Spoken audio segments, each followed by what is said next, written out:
what's going on, so that they know that they can get some information here on this broadcast. Let me see here. Oh, there we are. Okay. Hello, everybody.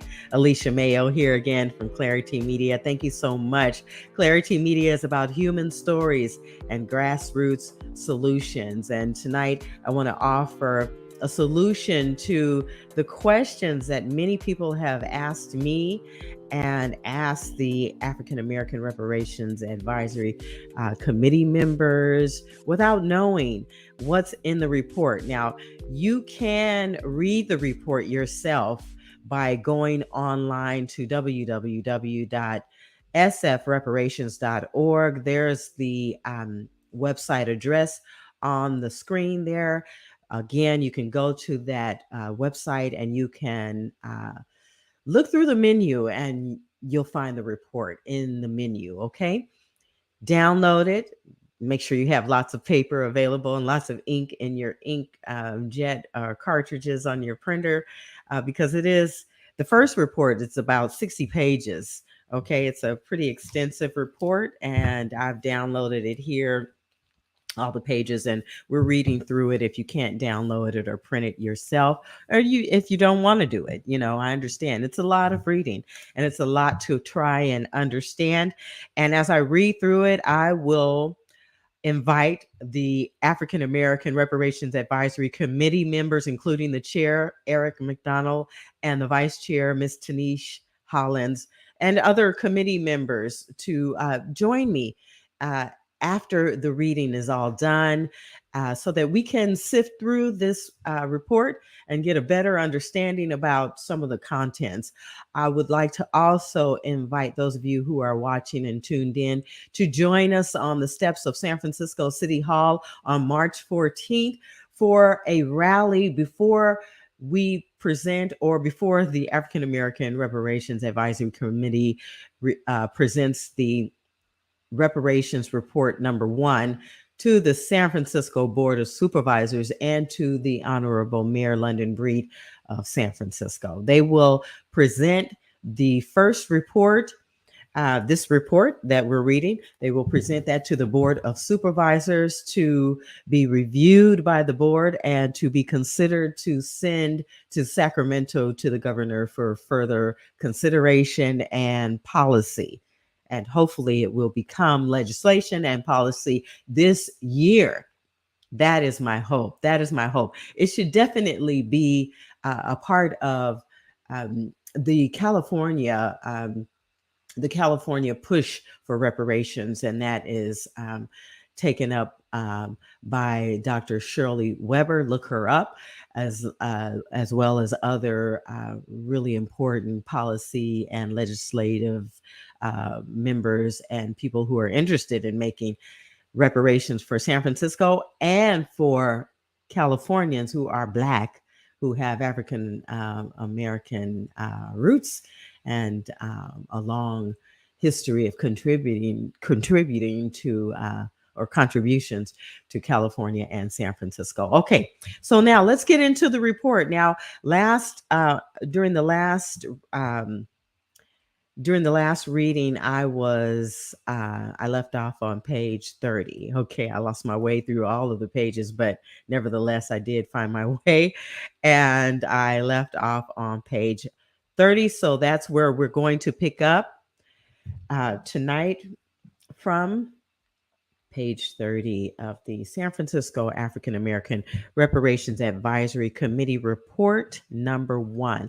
The second report is due to be released to the public in July. So I'm looking forward to that. And I hear that in the second report, that's where the formula for payment will be included to show how they came up with the dollar amount of $5 million per San Francisco resident who qualifies. And there are some qualifications that are in the report. And again, you can find the report on the website at sfreparations.org. The website address is there on the screen for you. Okay, but let me not delay anymore. Okay, so let's see here. I want to present the report as I read through it to you here. So there it is on screen, and I'm going to fast forward to page 30.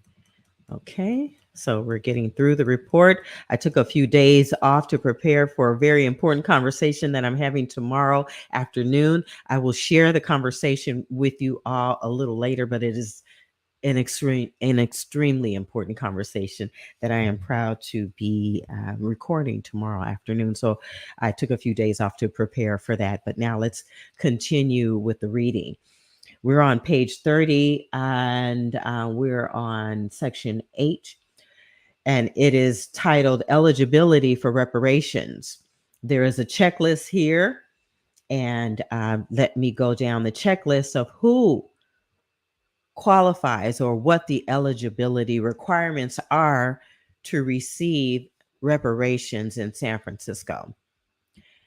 First, an individual who has identified as Black African American on public documents for at least 10 years, and you must be 18 years or older.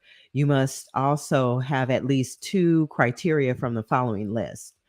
You must be born in San Francisco between 1940 and 1996 and have proof of residency in San Francisco for at least 13 years. Also, you must have migration background to San Francisco between 1940 and 1996 and have proof of residency in San Francisco for at least 13 years. You must personally or directly be descended from someone who has been incarcerated by the failed war on drugs.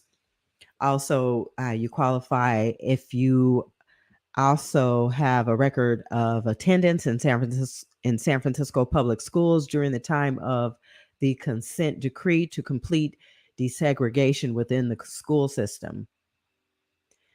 Also, be a descendant of someone enslaved through U.S. chattel slavery before 1865. Also displaced, or the direct descendant of someone displaced from San Francisco by urban renewal between 1954 and 1973. Listed or direct descendant of a certificate of preference holder, a member of an historically marginalized group that experienced lending discrimination in San Francisco between 1937 and 1968, or subsequently experienced lending discrimination in formerly redlined San Francisco communities between 1968 and 2008. Here are some recommendations. The recommendations are presented by the subcommittee issue areas that led the process of procurement, informed by feedback from public meetings, outreach, engagement, and surveys, in addition to ongoing research conducted by the subcommittees. Several recommendations emerge consistently across subcommittee areas. These are presented as overall recommendations, and those overall recommendations include: number one, the city and county of San Francisco and its agencies should issue a formal apology for past harms and commit to making substantial, ongoing, systemic, and programmatic investments in Black communities to address historical harms. Establish an independent office of reparations within the city to execute this plan. This agency must be charged with tracking and ensuring the continued success of programs that come out of these recommendations. Create and fund a committee of community stakeholders, such as Reparations Stakeholder Authority or similar, to ensure equity and continuity, and to ensure equity and continuity in the implementation of relevant policy initiatives independent of the city and county of San Francisco. Okay, I'm just getting started. All right, bear with me here. Alicia Mayo of Clari-T Media, continuing to read the African American Reparations Advisory Committee of San Francisco report number 1. What's in the report? Okay, we are on page 32 of the report. And We are starting with the economic empowerment, financial reparations. Objective one, create a comprehensive suite of financial reparations that is made immediately available to those who qualify under the eligibility parameters set forth by the committee. The actions include provide a one-time lump sum payment of $5 million to each eligible person. The rationale for this, a lump sum payment would compensate the affected population for the decades of harms that have experienced and will redress the economic and opportunity losses that Black San Franciscans have endured collectively and as a result of both intentional decisions and unintended harms perpetuated by city policy. Two, supplement African American income of lower income households to reflect the area median income, or AMI, annually for at least 250 years. And in parentheses, they have $97,000 in 2022. And the rationale for this is racial disparities across all metrics have led to a significant racial wealth gap in the city of San Francisco. By elevating income to match AMI, Black people can better afford housing and achieve a better quality of life. Three, provide access to a spectrum of financial education from beginning to advanced. The rationale, while traditional financial institutions or while traditional financial education emphasizes basic financial literacy, there is a need to provide a ladder of financial education that encompasses all levels of financial knowledge so that resources match the broad spectrum of financial levels that exist throughout the community. Four, create public bank framework to ensure that unbanked people have fair options and expanded access to credit, loans, financing, and other tools for leveraging financial power. And the rationale for this is the ongoing quest for a public bank provides an opportunity for the city to offer options for populations that have historically been denied access to traditional financial institutions. Similar credit unions, a public bank can be a safety net to ensure that those on the financial margins have access to competitive rates and can access traditional pathways to build financial resilience. Five, recruit a Black-owned community bank to San Francisco or expand an existing institution with a Black-owned partner, financial institution, or Freedmen's Bank.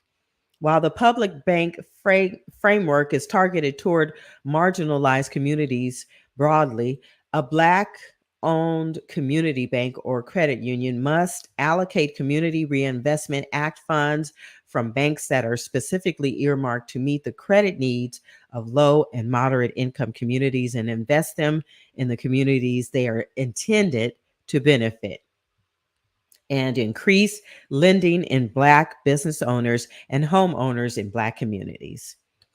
And there's some more information there about the San Francisco Mayor's Office of Housing and Community Development.org. Again, that's sfmohcd.org. And I'll include that on the screen in just a second here. Let me type that in. The San Francisco Mayor's Office of Housing and Community Development.org. Okay. SFMOHCD. Okay, let me include that there. If you'd like more information about the Community Reinvestment Act and the lending and income requirements for housing and all of that related to public banks and the interests of Black San Franciscans in that regard. Okay. The address is there on the screen. That's sfmohcd.org. That's San Francisco Mayor's Office of Housing and Community Development.org. Okay. It's Alicia Mayo here on Clari-T Media, thanking all of you for joining me for this reading of the African American Reparations Advisory Committee's report number 1. The report will be submitted to the San Francisco Board of Supervisors on March 14th, and there will be a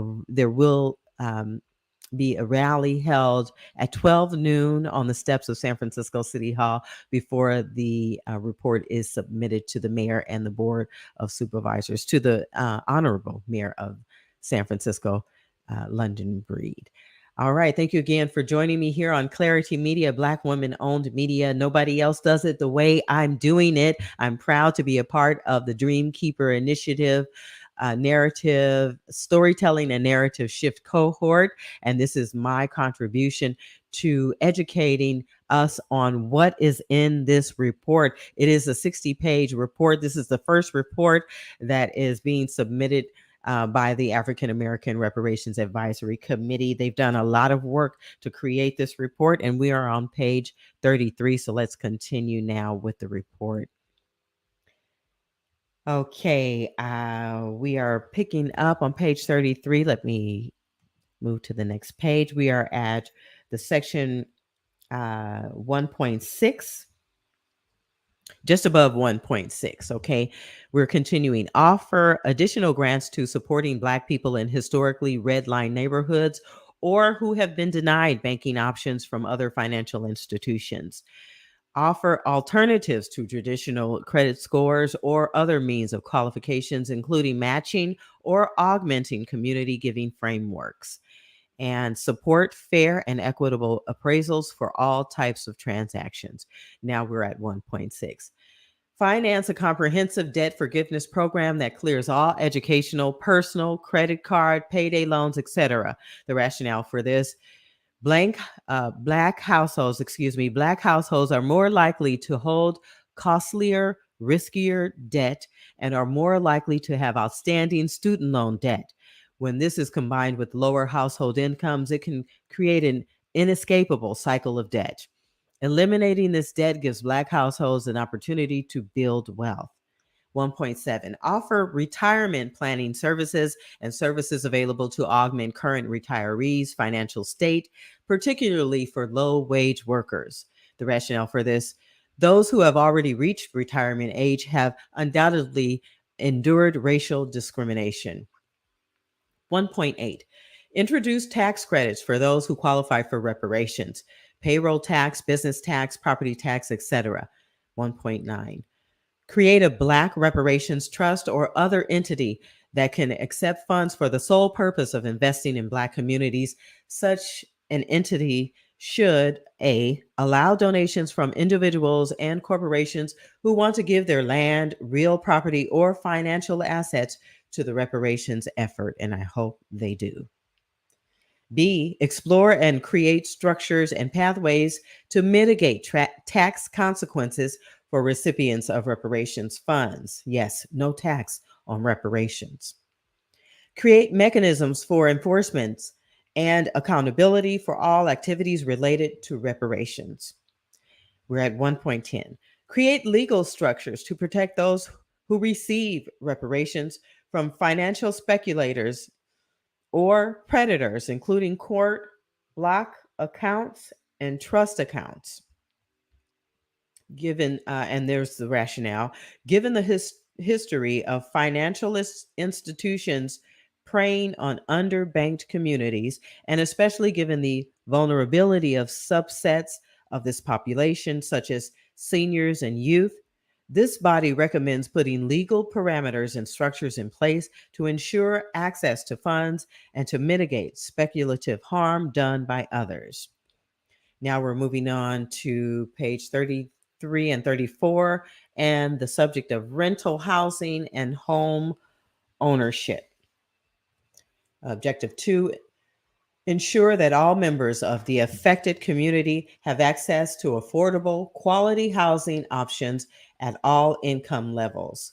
And the actions include rental housing. 2.1, the Mayor's Office of Housing and Community Development should remove barriers to qualification for subsidized and below market rate or BMR rental units. And the MOCD should, or that's the Mayor's Office of Housing and Community Development.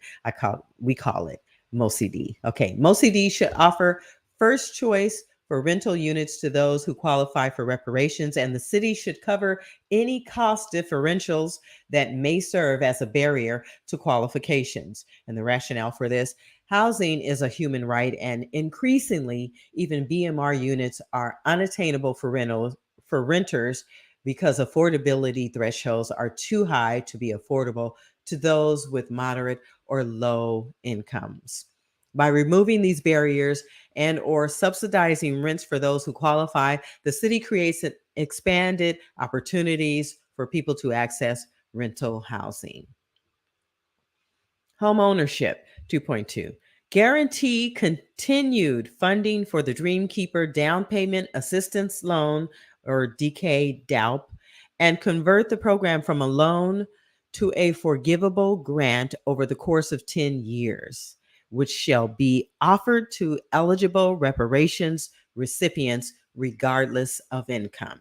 And the rationale for this: using the standards of a special purpose credit program, which allows you to use race as a factor in affirmatively furthering fair housing. We can improve the DK-DALP program. DK-DALP is an innovative program that builds on the city's standard DALP program and expands market rate home ownership opportunities for Black San Franciscans. By eliminating the repayment requirements for this program and converting it from a 30-year no interest, no payment loan into a fully forgivable grant, the city can make a meaningful investment in retaining and growing its African American population to what it once was or greater. I've added that. It also represents a commitment to addressing the loss in home ownership and household wealth that occurred as a result of displacement caused by urban renewal in the 1960s and 1970s.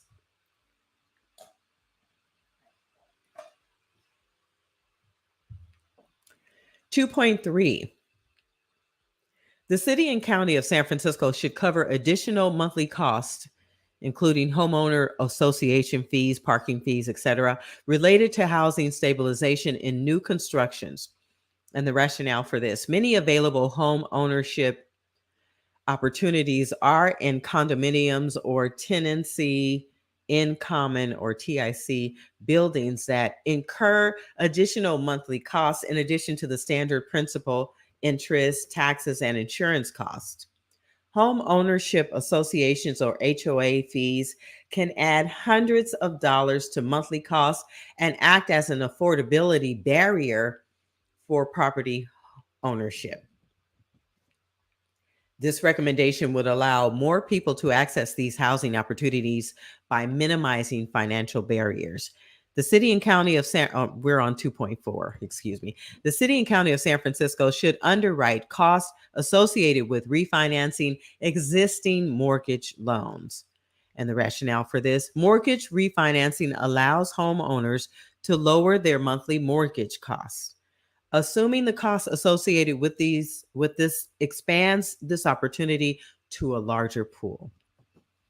2.5. The city and county of San Francisco and MOCD should offer grants for home maintenance and repair costs.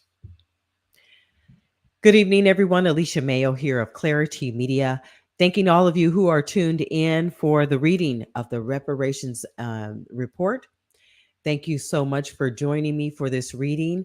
I am trying to unlock the myths, or the mystery surrounding this first report submitted and created by the African American Reparations Advisory Committee of San Francisco. They've been working hard to produce this report, and it is about 60 pages long.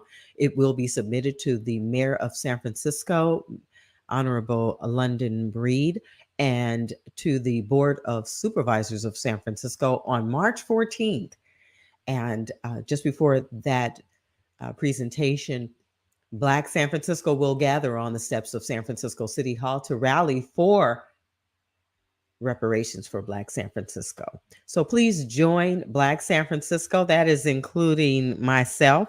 Please join us on the steps of San Francisco City Hall on March 14th at 12 noon to rally. If you love Black people and you love me and you love reparations and the idea of repaying people or repairing the harms for all of the injustices to Black and Indigenous people of color, come out and support us. Come and join us in solidarity. I will be there on that day, March 14th at 12 noon, on the steps of San Francisco City Hall to rally for reparations for San Francisco and for California, for that matter, for Black California.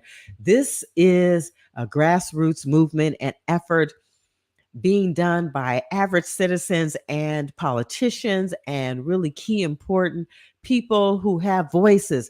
But all of our voices matter. It's not just about the policies and or the policymakers and the legislators. It's about us, average citizens who have been a part of San Francisco history, California history, and legacy, our ancestors, all of the hard work, all of the blood, sweat, and tears um, shed to make our city and our state what it is today. We cannot go without acknowledging them, our ancestors, and the people who worked so hard to make it possible for us to have the lives that we have today. So please join us on the 14th to honor our ancestors, all of the work, and to honor our future, our children and our grandchildren, great grandchildren, and all that has happened between then and now. We don't know where we're going unless we acknowledge the past. We don't know where we're going unless we face the future and do the work that is necessary to provide a greater future for our children and grandchildren. All right, Alicia Mayo here of Clari-T Media. I'm going to get off my soapbox and get right back to the reading of the first report of the African American Reparations Advisory Committee, and they have worked hard to submit this report. We are on page 35. I'm reading pretty quickly through it right now. Thank you so much for joining me. So let's start at the top of the page of 35. The rationale for providing, for asking the city of San Francisco and MoCD to provide grants for home maintenance and repair costs.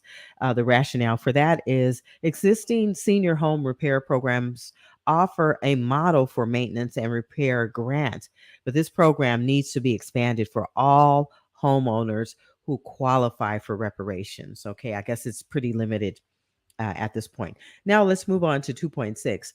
MoCD should address and remove barriers built into the BMR program that limits wealth building potential. And the rationale for this is currently MoCD's guidelines prevent BMR inhabitants from building wealth through home ownership. BMR owners do not realize the full appreciation of their home's value if and when they choose to sell, and they are barred from renting their property to both short-term and long-term tenants. And should a leaseholder pass away, the property cannot be inherited by their descendants, and that doesn't sound right. While the African American Reparations Advisory Committee acknowledges that these stipulations were presumably put in place to mitigate the potential for using subsidized housing for profit and to maintain a pool of affordable properties, the impact of this is that this effectively creates a tiered system that further perpetuates the racial wealth gap. Therefore, MoCD should amend these practices to offer BMR owners opportunities to realize capital benefits from their properties. On to 2.7. Convert public housing units into condominiums with a $1 buy-in for qualifying residents, so the residents can own not only their unit, but all of the common areas as well. 2.8. Create a market of culturally relevant affordable housing development professionals. Establish programs that give preference to developments that build units for 50 to 80% AMI, including fast track for approvals, bonding, and other builder support. And that's happening across the country right now. 2.9, offer special consideration to certificate of preference holders, including offer COP holders automatic qualifications and first right of refusal to any rental or home. Okay, we're on page 36 now. Um, and we're continuing with the existing Black-led housing cooperatives that currently exist right now in San Francisco are Midtown Park Apartments, home ownership on Scott Street, Martin Luther King and Marcus Garvey Cooperative Apartments on Eddy Street, Lauren Gardens on Turk Street, Fillmore Marketplace on Webster, St. Francis Square Cooperative on Bertie Minor Lane, Plaza East on Eddy, Buchanan Park, Thomas Paine Square, Frederick Douglass Haynes Apartments, Freedom West Homes, Lauren Miller Homes, a cooperative housing community, Friendship Village Apartments, Banneker Homes, Amel Park Cooperative Homes, Banneker Homes, Prince Hall Apartments, Westside Courts, Hayes Valley North, and Hayes Valley South. And all of, well, the majority of these homes, a couple of them I'm not familiar with, but the majority of these homes are currently in the Fillmore, where the redevelopment plan really affect a lot of folks there. But it doesn't include any other Black residents in San Francisco, because they had to, rent or buy properties outside of these areas because it was limited availability in the housing that was made available, that I just read on that list. Okay, limited availability, and so they had to go wherever they could go. But then they struggled. They struggled to make ends meet and lost those homes that they purchased just to have a place to live. Imagine that. Not having any place to go. Your family's here in San Francisco. There's limited housing. You do the best you can. You take a chance. You buy a home, maybe through non-traditional lending practices. I know my grandparents talked about, and let me get on camera for this. I know my grandparents talked about some of their Jewish community friends that they worked with who helped them buy the home that they were able to purchase. They could not have done that without the help of their community. Okay. And thank goodness they did have the community that they had, and they were able to buy the home that is still owned by our family today. Okay. In San Francisco, they had to have help. But uh, how much, how much did they have to do? What did they have to do in exchange for the help? I have to ask try and get that information out of my aunts or maybe my grandmother. My grandmother is probably too old to answer that question right now. She's suffering from dementia. God bless her beautiful spirit and soul. But I mean, there were some costs. There were some hidden fees, so to speak. Our people paid the price to live and survive in San Francisco. And these recommendations that are being presented by the African American Reparations Advisory Committee are just a few of the recommendations that need to be considered. And it does not even cover all that our people have sacrificed and had to do in order to maintain basic living standards in San Francisco. So let me just go on to the report. We're continuing here on page 37. At the top of the page, ownership opportunities with all financial eligibility needs met by the city. With the existing Black-led housing cooperatives. And B, offer a moving stipend for certificate of preference holders for all housing in the city so that they can finally move into some housing that they have long deserved. Okay, let's see. We're on to C at the top of the page of 37. And welcome to everyone who's tuned in. And if you are just tuning in, thank you for joining me. I'm Alicia Mayo of Clari-T Media. I am reading the African American Reparations Advisory Committee's report, number 1, that they are submitting to the San Francisco Board of Supervisors and the Mayor of San Francisco, Mayor London Breed, on March 14th for further consideration. Hopefully, this report will move on to Governor Gavin Newsom at the state capitol in Sacramento. along with Dr. Shirley Weber, the Secretary of State, and get approval. And the governor, hopefully he'll sign this legislation, move it on to the federal level so that we can get California reparations. That is the hope, and I'm hopeful. I'm hopeful. I'm hopeful, and I hope you are too. Join us on the steps of San Francisco City Hall on March 14th to rally for reparations for Black San Francisco. Let's start there, and let's continue this movement for reparations for Black people of California. Support us on March 14th, 12 noon. See you then. Okay. All right. Let me go on. We're at the top of page 37.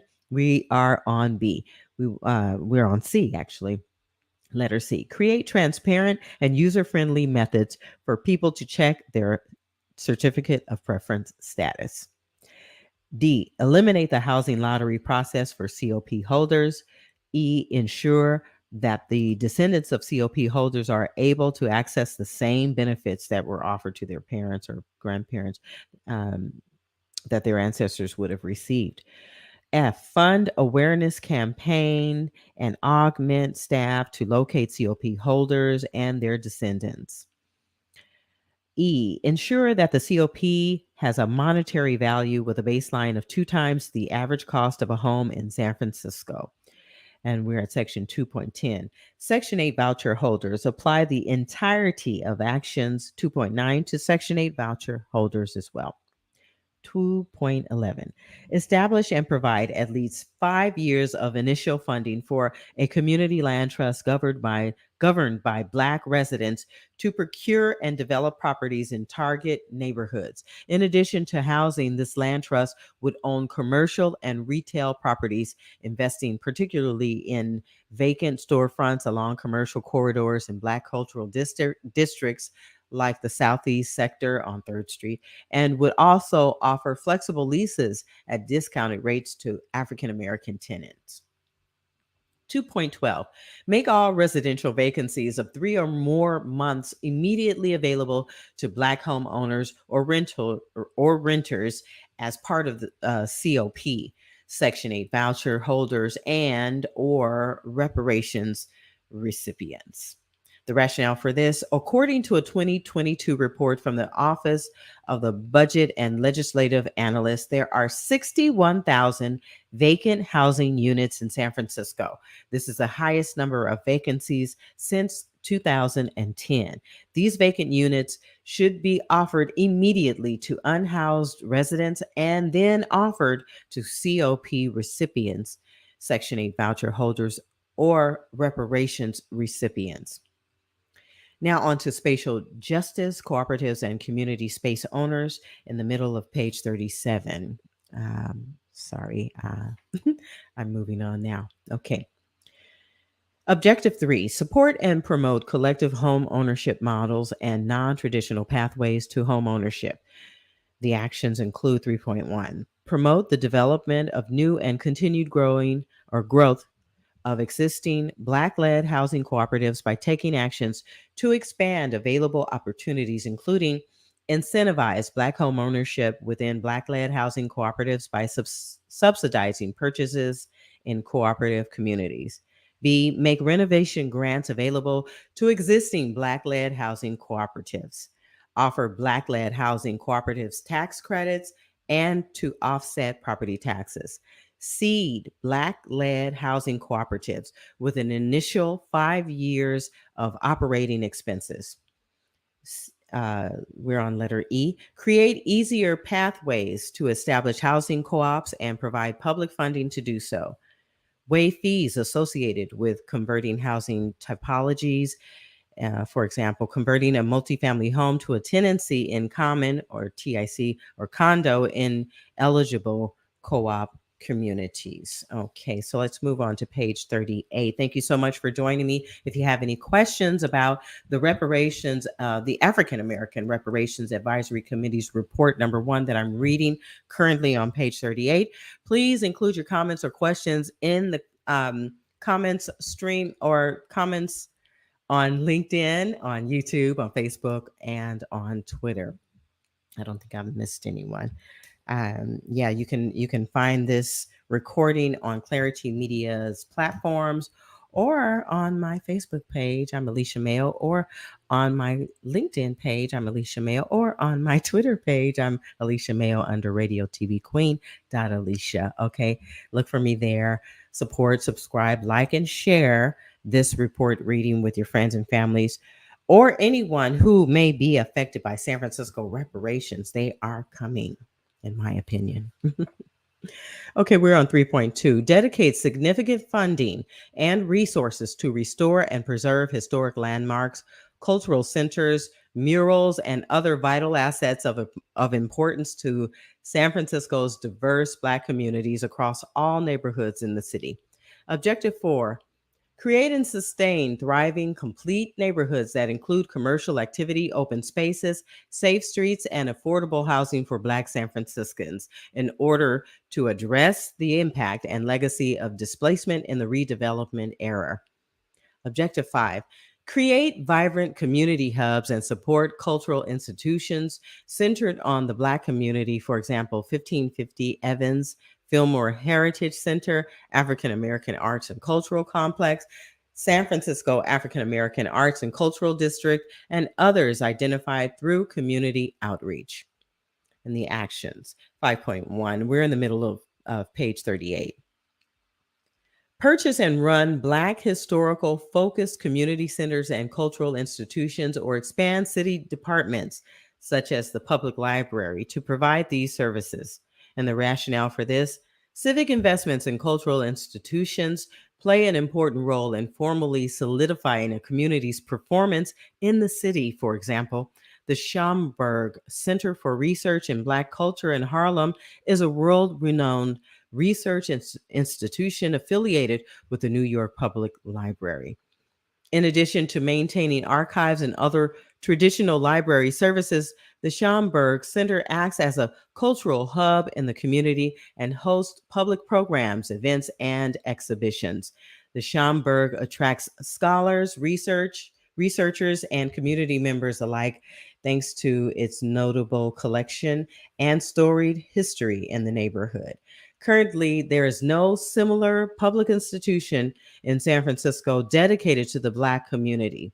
The African American Reparations Advisory Committee imagines a future where the city makes a transformational investment in a cultural institution that addresses the needs of its diverse Black communities, honors their legacies, and offers space for celebrating joy. And hopefully, you'll be able to see all of my content there as well. Absolutely, absolutely, absolutely. Yes, yes, yes, yes, yes. Okay, so we are continuing on page 38 at 5.2. Fully fund African American cultural districts and see them with the first 5 to 10 years of operating expenses to set them up for success. Job creation and succession. Objective 6. Prioritize Black San Franciscans in local growth industries, align educational, professional, and economic development pathways to ensure successful outcomes across all employment levels in these industries. We're on action 6.1 at the bottom of page 38.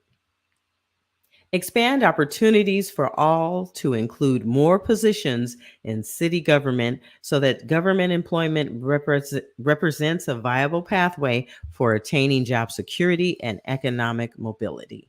6.2.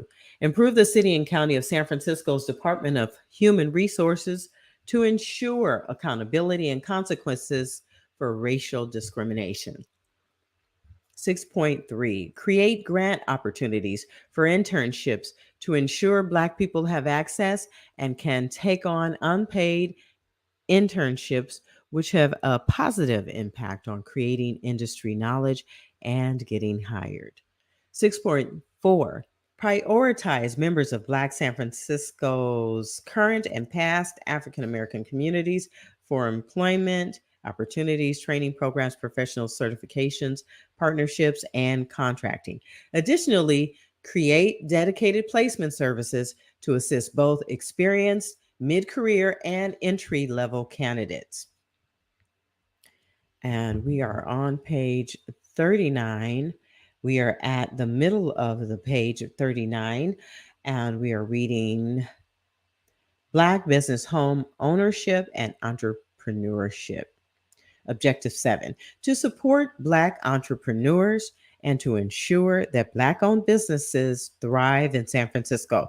And the actions that the Reparations Advisory Committee's recommending include 7.1, invest in direct payments and training programs, tax relief and incentives, exceptions from payroll tax and property tax, assistance from the city with outstanding taxes to ensure that people are up to date on their tax liabilities, and establish benchmarks for approval for equity applicant programs. For example, 99% approval within 30 days.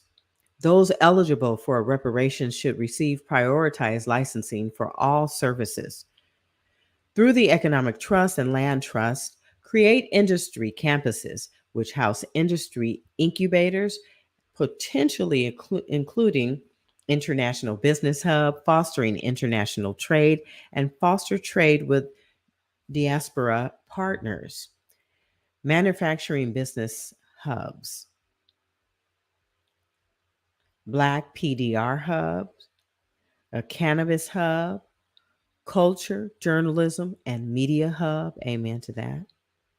Artificial intelligence hub, and biotech hub. The rationale for this: a campus with real estate owned by the trust to create industry incubators that will train, provide jobs, and provide space and investment for Black people getting into emerging industries or already practicing. Yes, and I'm ready for that. I'm so ready. Oh my gosh. Can't you guys see a media hub? Clari-T Media Hub. Oh my goodness. Within the Media Hub, I am ready to teach people how to produce content, video content, audio content, how to write scripts for radio and television and presentations, how to light your sets. And speaking of lighting, let me get in my good lighting here. Oh, there's so much more to learn, so much more to give, and so much more to do. All right. So I'm excited about that. I'm excited about that. Thank you to the Reparations Advisory Committee for including that in this first report of the African American Reparations Advisory Committee. This report is being submitted on March 14 to the Board of Supervisors and to Mayor London Breed. Hopefully, they will say, we love it, we are for it, we support it, and they will send it on to Sacramento to the Governor Gavin Newsom for his further consideration, and to Secretary of State Dr. Shirley Weber. We're at 6.3 now on page 39. Create grant opportunities for internship.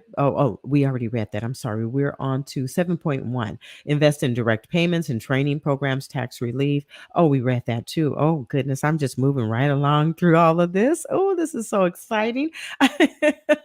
I'm moving so much more quickly than I anticipated. Oh, my goodness. Let me turn my camera around just a little bit. Yeah, I hope you guys are enjoying this reading. Please add your questions or comments in the comments, and I will check on the comments in just a second here. Okay. So let's move on to the, let's see. We're at 7.5 at the bottom of page 39. Use the reduced commercial real estate occupancy in downtown San Francisco as an opportunity to invest in building acquisition to house a multi-industry campus. All right. So let's move to page 40.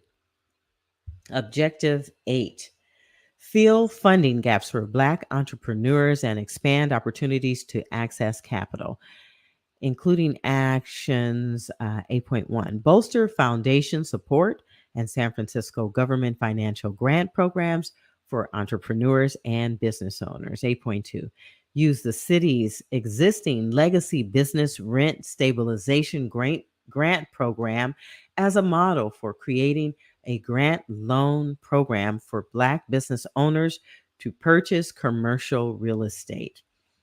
8.3, leverage the Community Reinvestment Act to offer 0% or low interest rate loans convertible to grants to qualifying business owners. Now we're at education on page 40. Formal recognition of institutional harms. Objective 1, acknowledge the harm done to past generations of Black students in San Francisco and take steps to prevent those future harms. 1.7, offer financial compensation for families affected by the education harms that the San Francisco Unified School District has perpetuated throughout the years on Black students. Objective 2, make meaningful financial investments in students and communities to address past structural harms. Actions include 2.1, expand eligibility to the equity incentives in the city's kindergarten to college program to prioritize Black SFUSD students at schools across the district, to add funds monthly to students' accounts based on grades, evidence of student achievement, and other benchmarks. Offer scholarships for other educational options beyond SFUSD, boarding schools, private schools, parochial schools, etc. Fund tuition assistance for 2 to 4 year college institutions, trade school, or other post secondary school options. Invest in pathways for Black SFUSD graduates who return to San Francisco to work at SFUSD, where the city will provide funding to eligible returning professionals to offset the cost of housing, student loans, etc. I would love to go and teach in the San Francisco schools where I was having a difficult time back in the days. I would love that. And to get help, financial aid help, even at my age. Yes, I would love to go back to school to learn to teach, or maybe I think I know how to teach, but maybe learn the standards, the California standards. Yeah, I'm wetting my whistle. Yeah, about those California standards. Yeah, let me stop smacking and getting my little attitude right now about those California educational standards. Let me move on and continue with the report. We're on page 41, so I'm going to move forward here on the page there. Okay, we're at the actions in the middle of the page. We're on objective 3. Invest in educational infrastructures to ensure that all SFUSD students have equitable access to quality school buildings and resources. And the actions included are 3.1, 3.2, and 3.3. Establish an Afrocentric K through 12 school in San Francisco, similar to existing culturally specific schools in San Francisco Unified School District.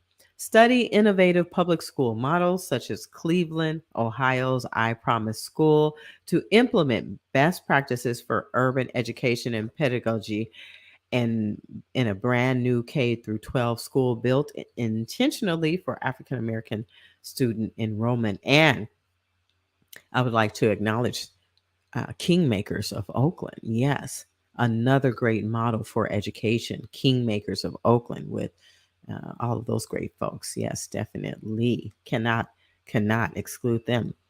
3.2, equip all SFUSD students with technology that equips them to be competitive in the 21st century, including access to laptops and internet and Wi-Fi access supplemented for students.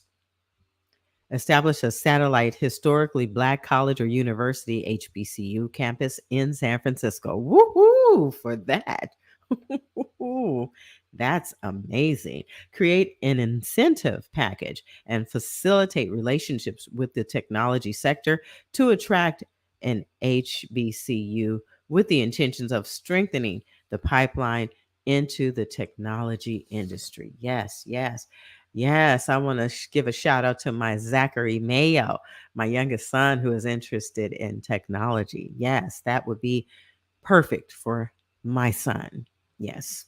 Thank you to the African American Reparations Advisory Committee for including that part of the education and the technology sector and how the collaborative and the relationship can really work there. I love what I'm reading here tonight on this reading of the San Francisco African American Reparations Advisory Committee's report number 1. So now we're on page 42. At the top of page 42, creating Black-centered educational pathways. Objective 4, introduce curriculum that elevates and promotes Black history and culture and offers students a foundation of culturally competent skills. The actions include introduce a mandatory core Black history and culture curriculum into all SFUSD grade levels per the guidelines set forth by the Fund Black History Resolution adopted by the San Francisco Unified School District in 2020. Offer culturally competent after-school programs and weekend cultural enrichment opportunities. Offer culturally competent early childhood education programs for students ages 0 to 5 that prioritize fundamentals to prepare students for kindergarten. Incorporate meditation, yoga, and other mindfulness principles into the classroom and after-school programs. I love that. Teach and model healthy coping skills, anger management, navigating gender relations, empowerment, and anti-bullying in schools. I love that also. Introduce a comprehensive nutrition curriculum that incorporates gardening and agriculture at all grade levels. I'm smiling. I think you can hear me smiling. Commit to funding and hosting nonpartisan voter education events to supplement civic education curriculum with practical resources about voting and the electoral process. Don't you love these recommendations? I absolutely love these recommendations. Objective 5, we're at the towards the bottom of page 42. Objective 5, create pathways for African American students to pursue both traditional and non-traditional educational opportunities. And the actions include reinstate trade pathways and vocational opportunities into the San Francisco Unified School curriculum, including culinary, woodshop, electrical engineering, automotive, and other vocational programs. Invest in the arts programs with an emphasis on culturally based practices at schools densely populated with African American students. Collaborate, I said that right, I'm sorry. Collaborate with existing institutions such as the African American Arts and Cultural District to create relevant and meaningful arts curriculum. And increase funding for existing programs that support college readiness and completion. Programs must have a proven track record and be monitored by a reparations oversight committee. This is all making me smile. We're moving on to page 43.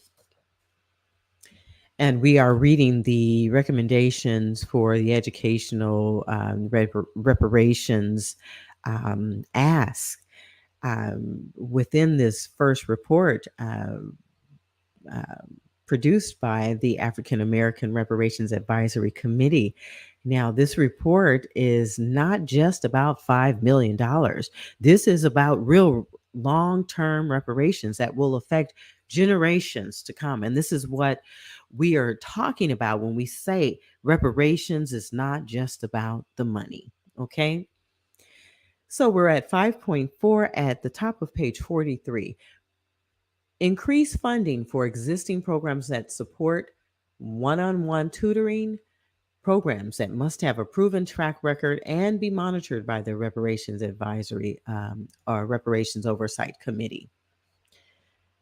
Collaborate with local employers to create a secondary school curriculum that prepares students for careers and internships in emerging industries.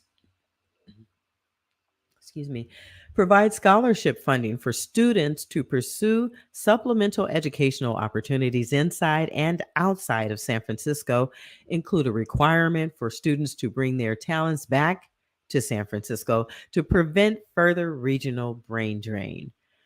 Fund after-school programs that include media literacy, analysis skills, and cultural empowerment to counteract the harmful images of Black youth in mainstream media. Absolutely. I agree. I agree. I agree to that. That is all about, um, yes, being able to really understand what the media is up to. And Lord knows I know what the media is up to.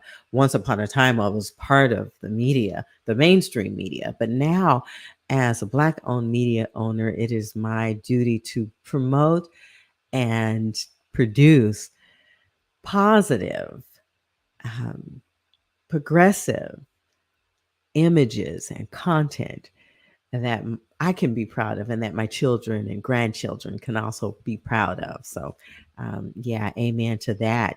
Amen to the African American Reparations Advisory Committee of San Francisco for including that in this first report, that will be presented to the San Francisco Board of Supervisors and to Mayor London Breed on March 14th. Please come out to San Francisco City Hall and support this report. It is all good stuff, and it is all long overdue. Okay, where am I now? We're on page 43. We're continuing with recruiting, retaining, and supporting African American educators. Objective 6: invest in recruiting Black educators. And the actions include, that they're asking include, SFUSD should recruit Black teachers from HBCUs and throughout the community and region. Objective 7: develop incentives for retaining those Black educators in the San Francisco Unified School District. And the actions would include provide housing stipends for Black educators commensurate with market rate housing needs. Yes. Create a grant program to improve teacher preparation, recruitment, and ongoing professional development that fully incorporates culturally responsive pedagogy. Provide funding for teacher pathway programs and continuing education opportunities. Provide stipends for books, materials, etc. Provide scholarships for San Francisco-based students attending public and private universities, pursuing careers in education. Objective 8: building and sustaining a pipeline of educators, Black educators, that is. The actions include provide funding and other resources for new teachers to pursue tutors of their own choice for teaching certification tests, and using the Urban Ed Academy model, expand that program to include Black women and build professional pipelines to attract and retain Black women educators. Amen. Compensate Black educators for the harm they experience teaching a white supremacy curriculum. All right, so let's move on to page 44. I'm going to take a little drink here and welcome all of you who are tuned in to the reading of the San Francisco Reparations Advisory Committee report number 1, Unlocked. I am getting to the bottom of things. I'm reading through the report, all 60 pages. We're on page 44. And we're moving right along. I'm going to take a quick sip and a quick break. So I want you guys to all stay where you are. I will be back with more of the reading. If you have any questions about this San Francisco Reparations Advisory Committee, you can go to the website there on the screen. It's sfreparations.org. Again, that's www.sfreparations.org. And I will keep that on the screen so that you can go to the report yourself. You can read it yourself. Everything that I'm reading here is there on that website. Just, look carefully through the menu and you will find the reparations report there. You can read it at your leisure, or you can watch these recordings again that I'm presenting on behalf of the Dreamkeeper Initiative and Black San Francisco. I'm Alicia Mayo here at Clari-T Media, Black woman owned. Out of chaos comes clarity. I'm providing human stories and grassroots solutions, and only the way that I can do it. Yes. Yes. Thank you for joining me. Please include your comments or questions that you may have. I will be back with more. Okay.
Tune in weekdays to the Bay Area Mental Health Hour on YouTube, Instagram, and on Facebook. You'll find us covering issues surrounding your everyday coping skills and your mental health and wellness. And remember, your mental health matters as much as your physical health. I'm Alicia Mayo, the host and executive producer of the Bay Area Mental Health Hour. And I'm Dr. J. Sian Outlaw, Clinical Director of Journey of Life Counseling and Assessment Services in San Leandro, California. Welcome. We're on location here today. I'm certainly very excited about providing information to the public on mental health topics that seem to be very important to us all, right? I think we all have family members and friends and even ourselves who at times have questions about kind of how to access and navigate through the mental health territory, and I think we'll be tackling some of those topics and making sure that we provide information to the public that's useful and practical. Yes, and you can find us on Facebook, on YouTube, and on Instagram. Look for the Bay Area Mental Health Hour.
Hi, my name is Taylor. I'm the founder of Taylor J Collection.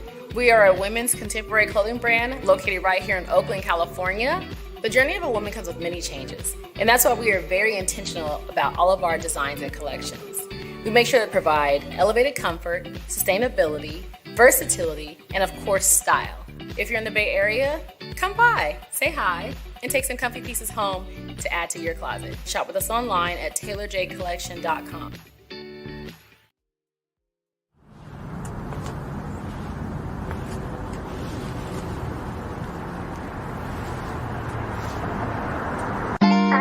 Hey.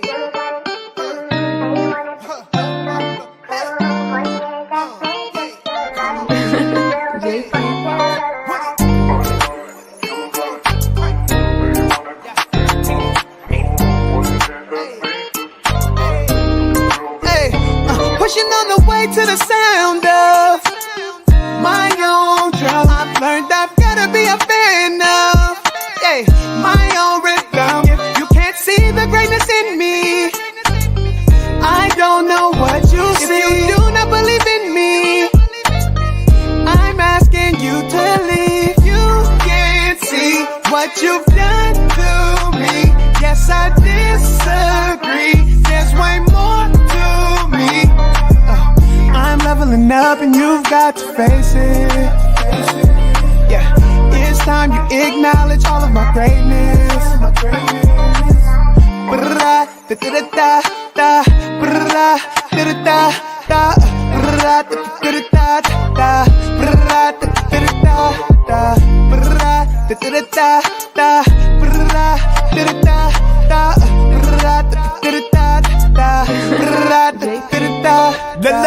I gotta be aware of who I let in, cause some people mentality is limiting. If you can't see me as great, you focus on the flaws, and I've been showing the good and bad front of all of y'all. I gotta be aware of those that be writing them bad spells. The words used to speak on my life make heaven or hell. I was stuck, but now I'm up, leveling up, living it up, show myself pushing on the way to the sound of negative. My own drum, I've learned I've gotta be a fan of. Hey, my own rhythm. If you can't see the greatness in me, I don't know what you see. If you do not believe in me, I'm asking you to leave. You can't see what you've done to me. Yes, I disagree. There's way more to me. I'm leveling up and you've got to face it. Yeah, it's time you acknowledge all of my greatness.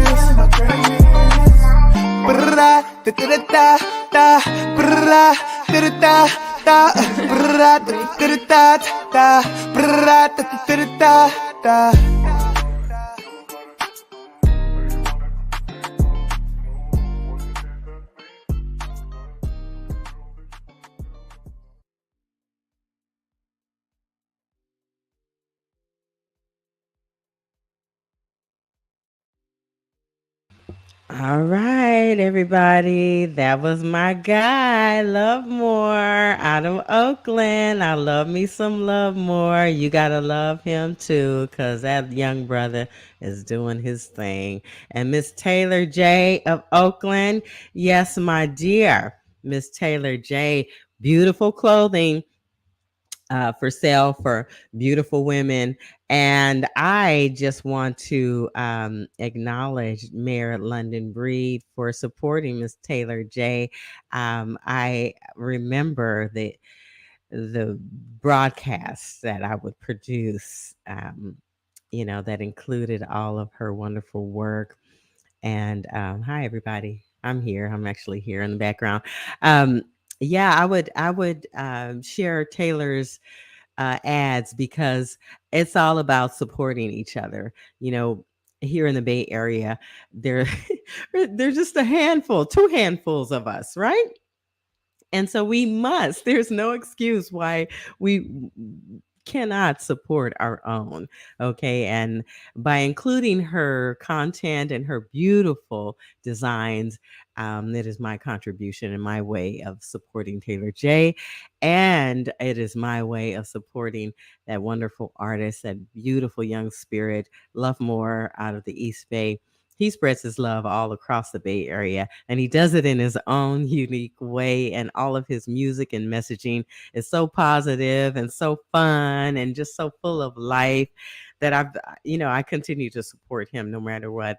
That's what my media platform is all about. It's all about supporting BIPOC people of the Bay Area, particularly in San Francisco and in the East Bay where I went to school and lived, and I have family and friends. And if you are in other parts of the Bay Area, and there are some 11 counties in the Bay Area, and you love Black people or you love me, come on, let me know.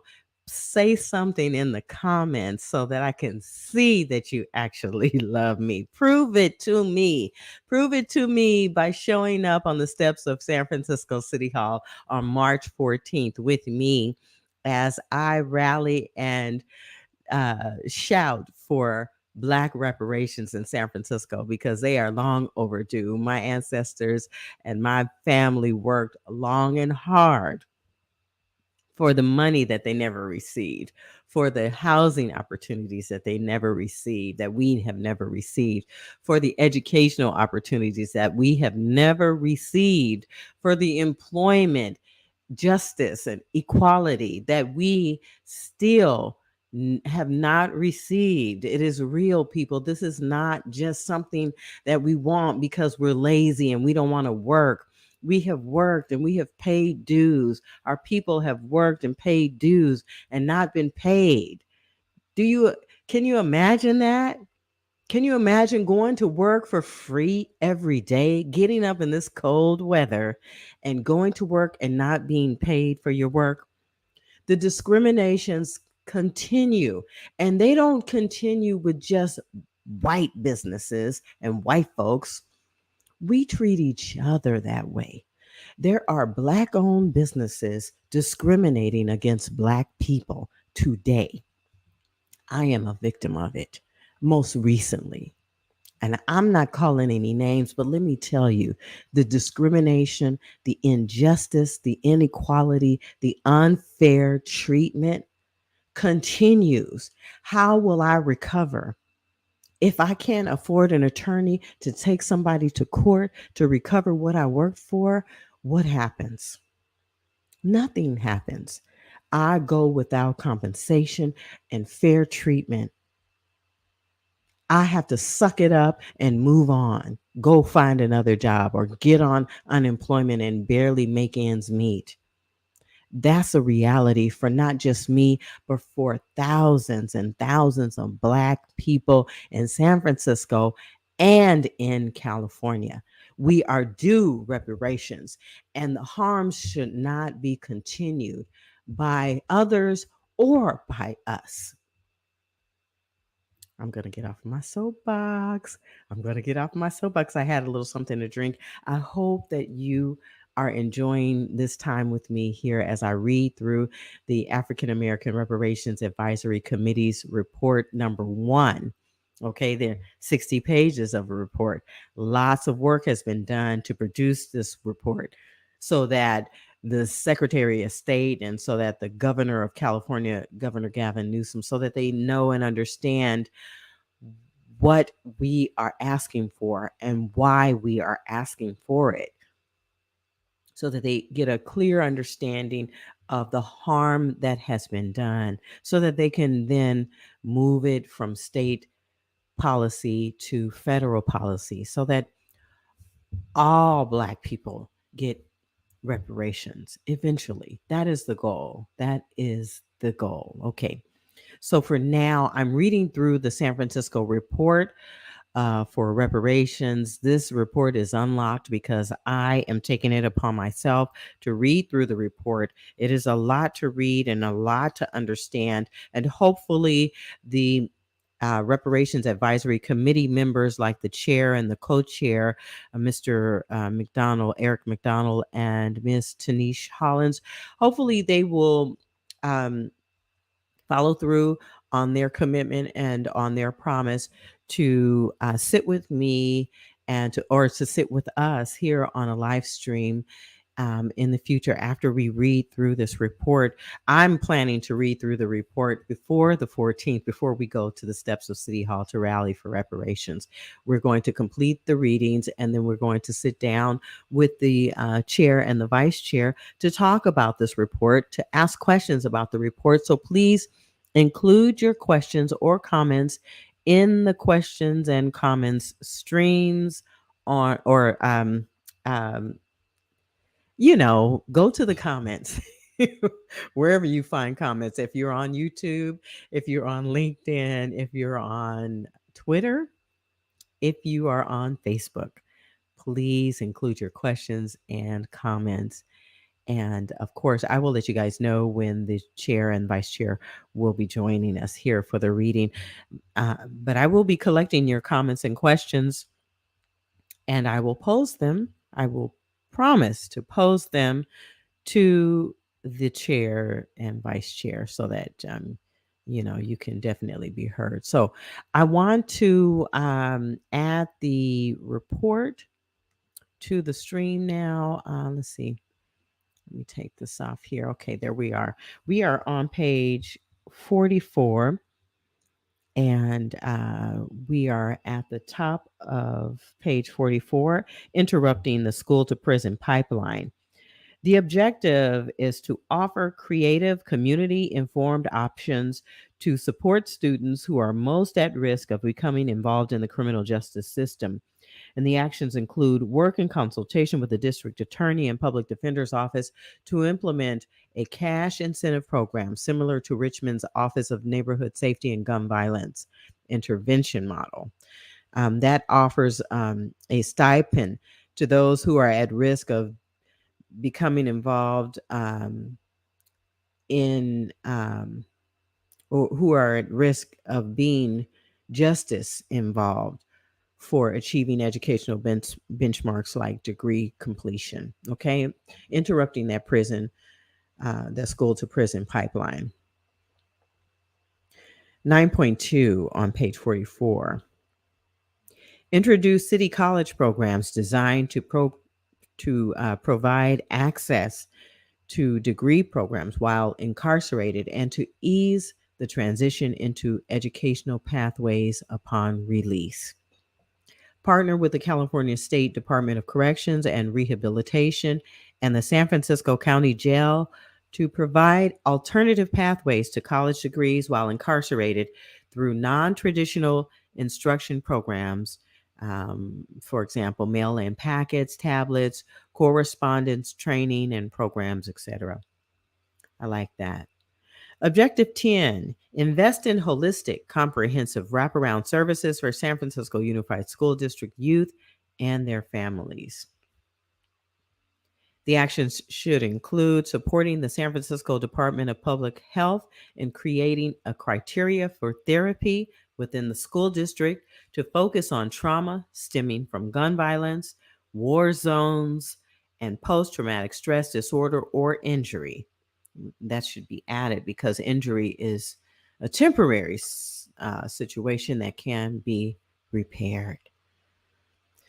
Offer rehabilitation and substance abuse counseling for youth that is easily accessible with culturally competent staff. Offer tutoring, mentoring, and counseling through nonprofit community-based organizations that are already engaged in this kind of work.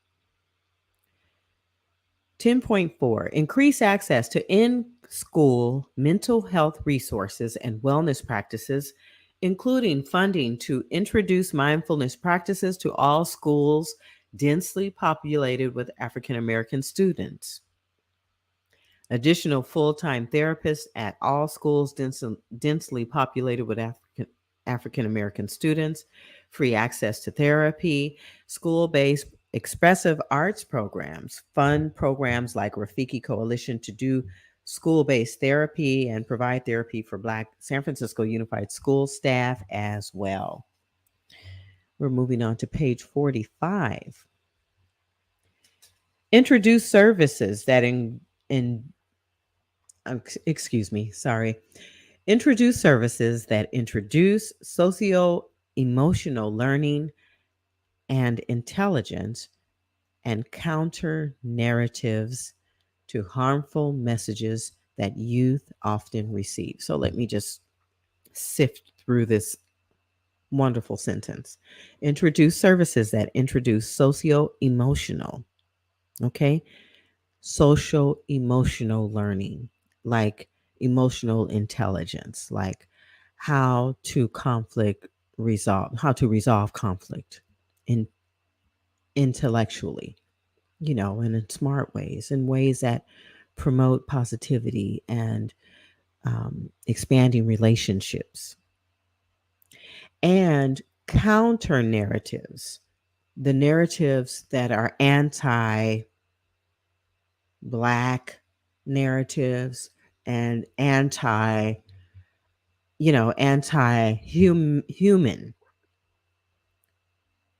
messages that are harmful to youth, like pro-misogynistic lyrics in rap. We want to counteract that with positive lyrics in rap and narratives, right? We want to introduce all of that because whatever works for our youth. And we don't always know what works for our youth. And so we have to test these approaches. We have to try everything and we have to do what they want. We have to meet them where they are. And that would include counteracting negatives with positives. Okay, let's go on. So we're at objective 11. Implement educational pathways to degree programs for unhoused residents and transitional age youth, TAY youth. The action should include hire dedicated liaisons to visit transitional age youth housing and other supportive housing sites across the city to provide guidance in pursuing education and advocate for unhoused people who want to pursue educational opportunities. And that is a large part foster youth, which is really important. We cannot forget our foster youth. Also, develop a partnership with City College to ease transition into learning programs for unhoused residents and TAY youth. Objective 12, establish independent oversight of educational programs related to reparations. Yes, we do need an oversight committee to make sure that we are advocating for those youth as if we are their parents, as if, they are our own. The actions should include introduce a reparations education oversight committee, which will be a nonpartisan body formed by the city that includes legacy African American reparations advisory committee members appointed to track the implementation and success of these programs that are uniquely serving the Black community. Okay, so we're on page 36 right now, and I'm going to stop here, but I will read page 46. This is the last page of tonight's reading of San Francisco Reparations Unlocked. I'm Alicia Mayo, founder and executive producer, director, all things on a one-woman show right here on Clari-T Media, bringing you this reading of the San Francisco African American Reparations Advisory Committee reports, reading of Report 1. Report 2 is expected to be released in July. I will be reading through that as well. And this is a public service effort to help folks understand what is in this report. There's a lot to read here, some 60 pages of the report. And if you want to read the report yourself, you can definitely find it online by going to the Reparations Advisory Committee website. And that website I will include on the page here or on my screen. There it is, scrolling in the bottom.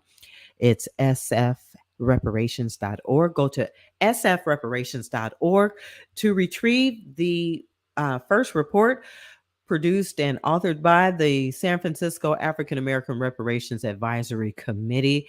They are presenting this report on March 14th to the Honorable Mayor London Breed of San Francisco and to the San Francisco Board of Supervisors for consideration, and then they will send it on to Sacramento for further consideration by the governor, and then on to Vice President Kamala Harris, President Biden, and all of that, so that Black folks all over the country, all over the United States, we want reparations, and we want reparations now. We want reparations this year. We want it to happen immediately, okay?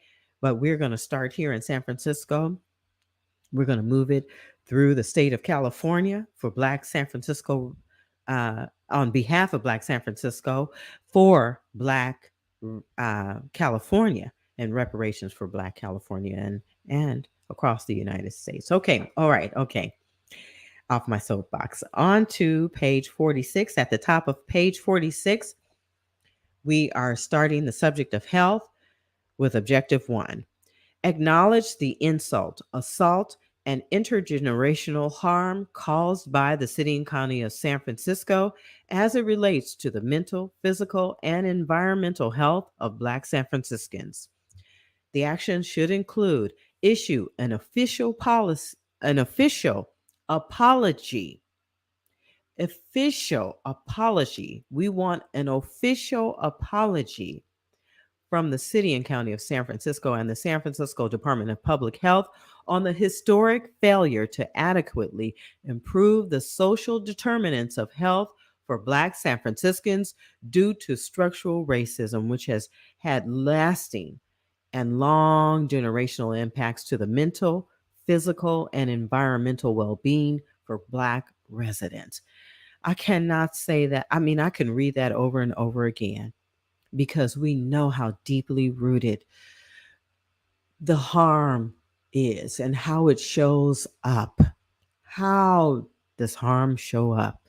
It shows up in our health, it shows up in our actions, in our behavior, in our diets, in our access to wellness, you know, and the use of emergency rooms. It is an emergency always when it comes to recovering from harms on a daily basis for Black folks.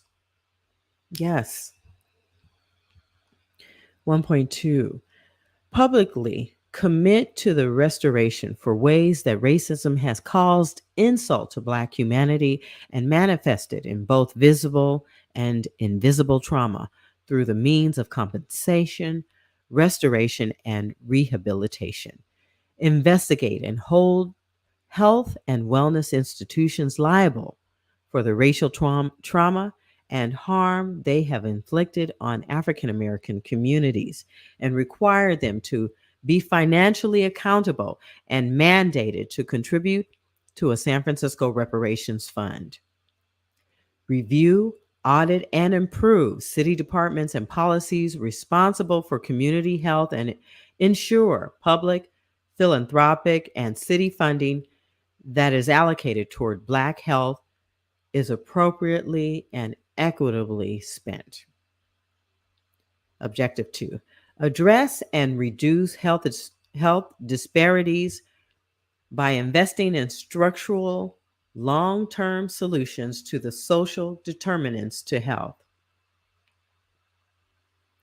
The action should include creating an actionable Black health plan that builds on the existing Black African American focus area in the San Francisco Department of Public Health strategic plan to address disparities across areas of wellness focused on illness prevention, culturally appropriate treatment modalities, and violence prevention.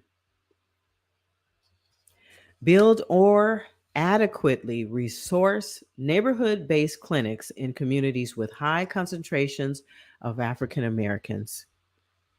Equip practitioners with mandatory training and engagement with culturally responsive approaches, hiring practices, and systems of care. And free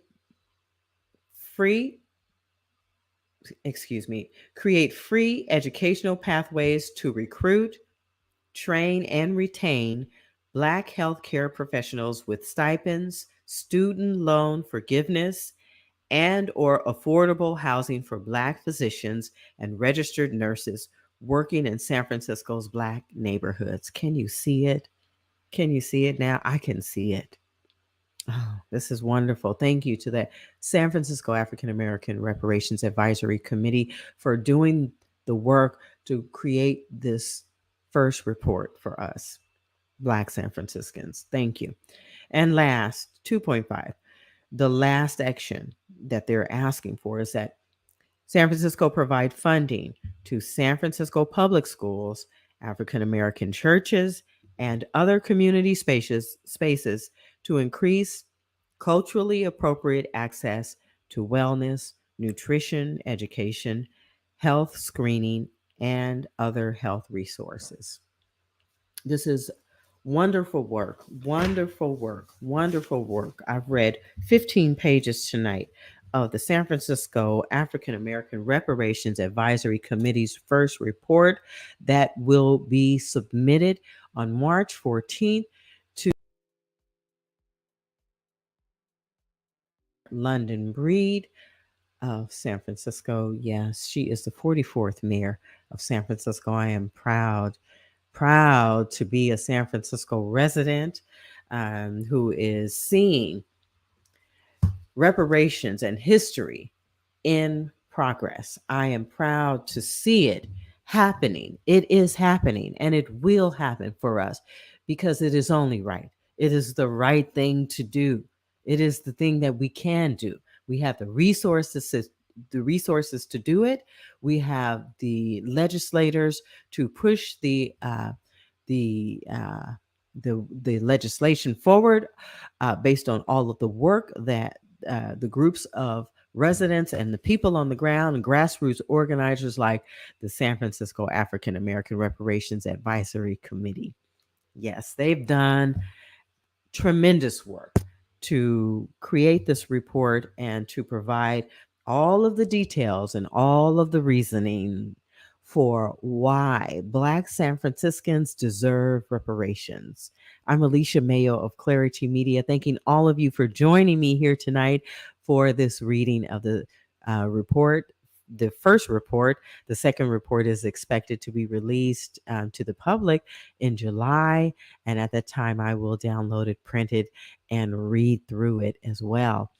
But before that time, before July, we can support this work. We can support the committee. We can support Black San Franciscans by joining together on the steps of San Francisco's City Hall on March 14th at 12 noon as we rally and shout and make our voices heard to support Black reparations in San Francisco's efforts towards providing reparations for Black San Francisco. I mean, the words, it's all the same. Black people deserve reparations in San Francisco, and you should come out and support us in solidarity. Okay, if you love me the way I love you, come on out and support me on March 14th. I'll be there on the steps with everyone else. I'll be there with pictures and doing my part and everything to represent not only my family, but the other families in San Francisco who have relatives and ancestors and grandparents who worked without their fair compensation, or who lived in San Francisco, paid taxes, and just were not treated equally. All right. Come and join us on the 14th. All right. So I'm going to remove the report. When we are joined again, we will, or when we get together again, we will pick up on page 47 at Objective 3, where we will read about creating safer public spaces through improvements to build a better environment for Black San Franciscans. Yeah, that's where we will pick up. And yeah, it's a lot. We have another 20 pages to go. That's not too many. We've done a pretty good job so far. But let me also invite all of you to participate with the San Francisco African American Reparations Advisory Committee as they tackle important issues that they will include in the reports, and they definitely need to hear your voices. You need to get involved to develop policy recommendations. Make your voices heard, okay? The next meeting of the San Francisco African American Reparations Advisory Committee will take place. One of the meetings with the, I think it's the Economic Advisory Committee, that subcommittee is meeting March 6th at 6 p.m. on Zoom. And you can go to the website that's in the ticker below. It's scrolling below. Go to that website, sfreparations.org, to pick up that Zoom link for the meetings and other meetings, future meetings. You will find the link there that will take you to the list of all of the meetings. Make sure you register for all of those meetings. If you can't make the meetings, at least when you register, you'll get the notifications about the meetings on your Google calendars. And all you have to do then is just tap on from your phone or from your PC or wherever you are. But you should definitely participate in those meetings because they are still happening, and you can still make your voices heard. You can still give your input to what you think is missing in the reports. This report number 1 and in the future reports. They really, the committee really depends on comments and suggestions from the public. They really do look forward to your comments. So make sure you participate in the meeting. Let me just include what they will be covering in this March 6th meeting. The agenda will include review the submitted report that they are expected to submit on March 14th, prioritize requests.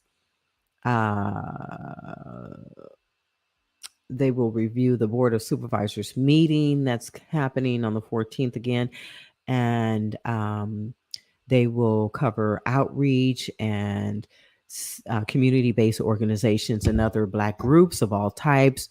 They are tasked with doing the work of making sure that they are developing strategies to compensate Black people for generations of trauma and harm. Make sure that you are a part of this work by tuning in, going to the website, registering for the meetings, participating in the meetings, making your voices heard, showing up on the steps of San Francisco City Hall with me on March 14th at 12 noon, and all. Just make history. Be a part of history. This is history in the making. Okay.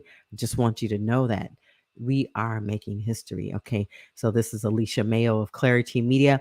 I am funded by the Dreamkeeper Initiative of San Francisco's storytelling and narrative shift cohort. I'm honored to be a part of the Dreamkeeper cohort. I am doing the work of bringing news and information to you that is unedited news and information. It is news and information that affects us, Black people in San Francisco and across the Bay Area. So I just want to say thank you for tuning in. I'm going to check the comments, and I'm going to check the comments on YouTube and on Facebook and on Twitter. And I'm going to see if any of you are out there watching and listening and, asking and, participating. Let's see. Let's see here. Let me see. I'm on my phone right now, so I'm going to go to my page. My first stop will be on Facebook here. Okay, so all right, you can hear the music playing there. Let's see. I don't see any comments here. I see some 41 impressions, 41 people reached. That's good, but no comments. Okay, I'm going to need you guys to ask some questions. I've got one share. Thank you for sharing this. Thank you. You know who you are. I can't really see who you are, but let me go here to my StreamYard comments. There's Malik Seneferu. He is inviting me to remain creative, and I will absolutely remain creative. Mr. Malik Seneferu, I'm including his work here on my platform on tonight's broadcast so that you can see his wonderful work. Thank you to Malik Seneferu for participating and including your comments here on tonight's broadcast. Let me just make sure I'm not missing anyone. I don't think let me go to YouTube and see if there are any comments there. They would show up on my StreamYard comment section, but I don't see any. So with that, I will stop checking the comments, and I will also invite all of you who sees this at a later date to share this. I can't say it enough. Share this so that you guys can get caught up on the report. We left off on page 47. We'll pick up on page 47 tomorrow evening. That's Thursday evening at 5 p.m. I'll be back to continue reading through the San Francisco African American Reparations Advisory Committee's report number 1. Second report's coming in July, so you need to know what's in report number 1 before July. You actually need to know what's in the report before March 14th, because that's when we will get over there to San Francisco City Hall and shout and make it loud and proud about how we want San Francisco reparations now. All right. So I'm Alicia Mayo. Again, I'm the founder, CEO of Clari-T Media. Thanking all of you for tuning in. I want to include a little bit more business with the station identification and some more promotions of Black businesses and Black creatives in San Francisco and throughout the Bay Area. Thank you so much for tuning in. I'll be back with just a little bit more. Stay tuned. If you'd like to be a guest or suggest show ideas, drop us an email or a direct message. We'd love to hear from you. Clari-T Media, human stories, grassroots solutions. Subscribe, like, follow, and share. The Bay Area Mental Health Hour, Clari-T Conversations, and We the People. Building trust for the first time. Out of chaos comes clarity. Clari-T Media. Drip lit like a spotlight. Just winning. Media life spinning. Media life spinning.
Thank you so much. Thank you so much for joining me here on Clari-T Media. It's Alicia Mayo. Just again, I want to say thank you to all of you for tuning in to the reading of the Reparations Advisory Committee's report. Number one, that report was released and it is now available for you to read through. You can go to the San Francisco Reparations Advisory Committee's website that they've created just to provide information for all of you who may have questions. Oh, I'm so sick of StreamYard and all this. I'm trying to go to the website. There it is. StreamYard, if you're listening, get it together. Okay, so you can visit www.sfreparations.org to get the full report in your hand. You have to download it and then print it. It is 60 pages of the first report. The second report will be released in July. It will be more pages, lots of great information there. I don't know if you really want to download it. Maybe you'll just read it online, and you can access that website on your mobile device or on your PC. But make sure you try and read through it, go through it as much as you can, like I'm doing right now.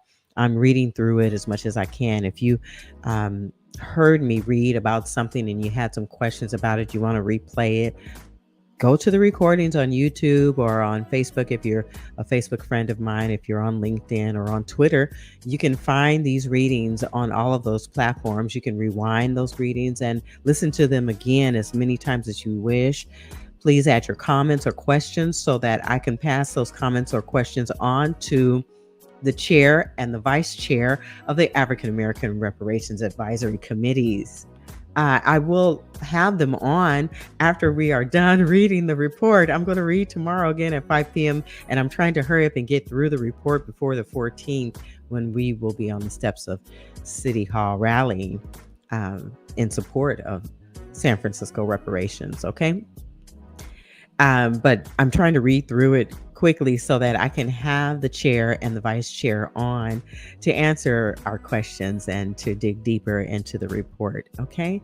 So just, keep an eye out for that. I will continue to post the ads about my next readings and all of that. You'll see the ad, and when you see it, just know that, that must mean Alicia's going to be on live again reading that report about San Francisco reparations. Really? Or do they really expect to get $5 million? Yes, we do. $5 million ain't nothing in San Francisco. Let me just tell you that personally. Okay, it's not a whole lot you can do with $5 million if you live in San Francisco and the Bay Area for that matter. Okay, try to find a decent place to live. You've already spent $3 million of your $5 million. Or more easily, right? If your car breaks down, you got to go buy a car. That's $30,000, $40,000, $50,000 if you want to ride in something that's worth riding in, and pay some bills, pay a few bills in San Francisco, like rent or mortgage. Hello, you about to run out of money, and don't lose your job. I'm not, that's not funny, but I'm thinking about you about to lose your job. You about to lose a whole lot if you cannot afford to live in San Francisco. Yeah, you about to lose a whole lot. And that is not right. We should not lose a whole lot for being Black. We should not lose a whole lot because we don't have the education levels that some of the privileged have been able to have. We should not lose a whole lot because we have not had equal access to lending or, home loans when it comes to, financing and trying to make ends meet. We should not be punished for being Black. As a matter of fact, we have reparations due because we have been punished. We have been treated unfairly. Everybody knows it. This Reparations Advisory Committee producing all of this proof, we know it's not necessary, but that's what we have to do as Black people. We have to prove that we deserve reparations. We have to prove it. And San Francisco has proven it. Black folks in San Francisco, we are proving it, and we have more for them. We have more for them. It's coming. But make sure you write that check. Make sure you prepare to pay. Make sure you prepared to give us equal access to all of the things that we have worked for. Be sure that you are prepared to open up them books, just like you want us to open up our books and show how we are managing our money. Make sure you are ready to show how you're going to manage this money. I'm Alicia Mayo, founder, CEO, technical director, executive producer, executive director, all things right here in me. I hold the power to make things happen on my media platform. Thank you to StreamYard. Thank you to Facebook. Thank you to LinkedIn. If you stick with me, you're going to go a long way, okay? But if you don't, I'm going to find a way to broadcast to the people, to the masses, no matter what, right? Just like you created your technology, I can create mine. Oh, I'm so inspired. I just love my ancestors and all the inspiration that's coming down on me. And I just love my children because my children inspire me. My youngest son is into technology in a real big way. Oh gosh, does he inspire me. I've got to look out for his future. I've got to look out for the future of my grandson. He's only 2, but I've got to look out for my children. The same way that my ancestors looked out for me. I am here today because of them. Because of them, I am standing on their shoulders. So now I am doing the work that is expected of me by sharing the education, by expressing the knowledge, the information. I am a light giver. And I am preparing for the future of my children and grandchildren. It is my contribution here on Clari-T Media. Black women owned, human stories and grassroots solutions. That's why I created a nonprofit media organization. People were asking me, how are you going to manage? How are you going to survive? What are you doing creating a business that is nonprofit, a media business in particular? They had no idea, but I had all of the ideas and all of God's support and love, right? All of that energy resides right here. This is Black San Francisco. You should be proud of me. I'm proud of me. And those of you who are watching this, man, you're getting something very rare and unique. I love you the same way you love me. Thank you for tuning in. Include your comments and questions in the comments. I will be back tomorrow night at 5 p.m. with more of the reading of Report 1 of the African American Reparations Advisory Committee Report number 1. It will be submitted on March 14 to the Mayor of San Francisco, the 44th Mayor, Mayor London Breed, and to the Board of Supervisors of San Francisco. And I trust that they will all do the right thing and put some nice ink, wet ink on there and send it on up to Sacramento to our Governor Gavin Newsom, where he will then put some wet ink on there and send it on to Washington, D.C. as legislation for all Black people in the United States, not just in San Francisco, not just in California. We deserve it. All right. Thank you guys for tuning in. I have a few more ads to run, and then I will say good night. Actually, I'm going to say good night now because it is 7:14. I've been on for over an hour and a half. If you missed anything, please play it back. Thank you for joining me. I love all of you. I will see you tomorrow evening. Okay. All right. All right. Thank you so much, y'all. All right.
If you'd like to be a guest or suggest show ideas, drop us an email or a direct message. We'd love to hear from you. Clari-T Media, human stories, grassroots solutions. Subscribe, like, follow, and share. The Bay Area Mental Health Hour, Clari-T Conversations, and We the People. Building trust for the first time. Out of chaos comes clarity. Clari-T Media. Rock with a few, drip lit like a spotlight. Just winning, media life spinning, media life spinning. Tune in weekdays to the Bay Area Mental Health Hour on YouTube, Instagram, and on Facebook. You'll find us covering issues surrounding your everyday coping skills and your mental health and wellness. And remember, your mental health matters as much as your physical health.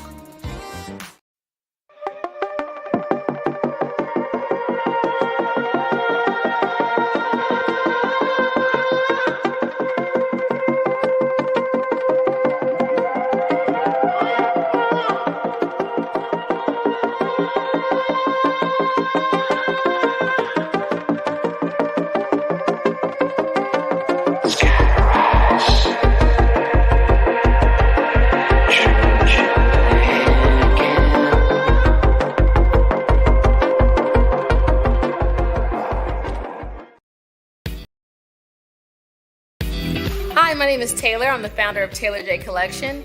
We are a women's contemporary clothing brand located right here in Oakland, California. The journey of a woman comes with many changes, and that's why we are very intentional about all of our designs and collections. We make sure to provide elevated comfort, sustainability, versatility, and of course, style. If you're in the Bay Area, come by, say hi, and take some comfy pieces home to add to your closet. Shop with us online at taylorjcollection.com.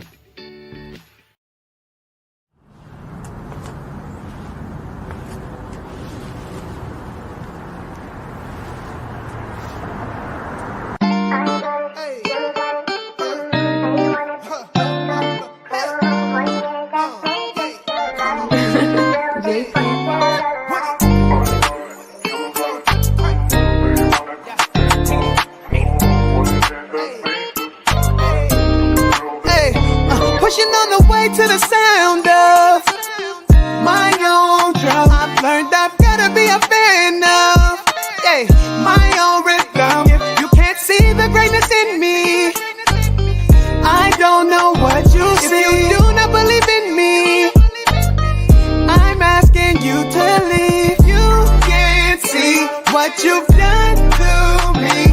Yes, I disagree. There's way more to me. I'm leveling up and you've got to face it. Yeah, it's time you acknowledge all of my greatness.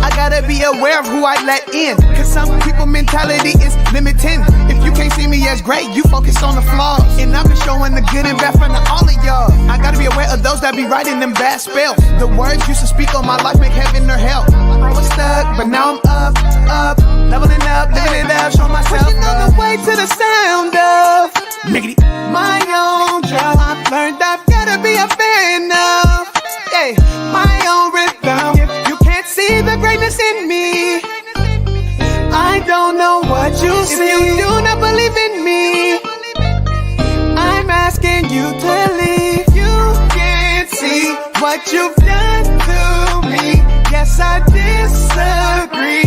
There's way more to me. I'm leveling up and you've got to face it. Yeah, it's time you acknowledge all of my greatness.